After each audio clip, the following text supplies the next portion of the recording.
Millət bax, hər gün baş yuyulur. Ən azından bir gündən bir, yayda hər gün, belə bir qış aylarında bir gündən, 2 gündən bir çimilir. Maksimum 3 gündən bir çimilir və yaxud da baş yuyulur. Düzdür? Təbii ki, həftələrlə çimməyənlər var, o pinti insanlar. Söhbət normal həyat tərzi keçirənlərdən gedir. Amma yəni növbəti gün ya bu gün mən hər gün başımı yuyuram ən azından.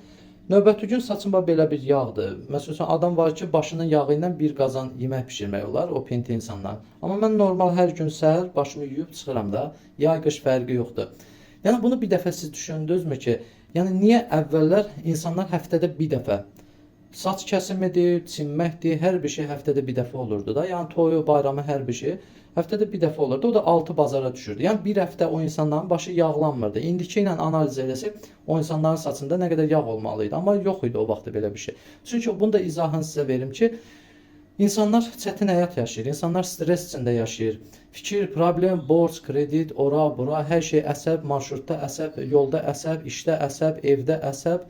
Yəni bu insanların artıq real həyatı belə bir tənzimlənib də insanların həyatı.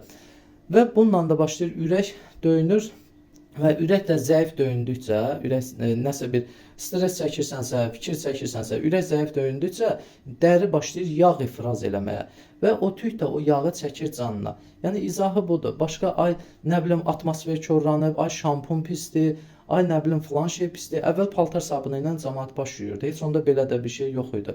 Sadəcə insanların həyat tərzi çətinləşib, yaşayış tərzi. Ona görə də bugünkü gün dəri yağlanmaqları, saç yağlanmaqları olur. Mən də bilirəm ki, bu fikirlə siz də razısınız. Çünki bu qlobal bir məsələyə çevrilib. Ya saç yağlanma, dəri yağlanması. Yəni bunu kosmetologlar da yaxşı bilər, həkimlər də yaxşı bilər ki, yəni bu ürək döyüntüsünün normadan artıq və yaxud da zəif dövr elədiyinə görə dəri yağ ifraz edir və tük də çəkir canına dediyim kimi.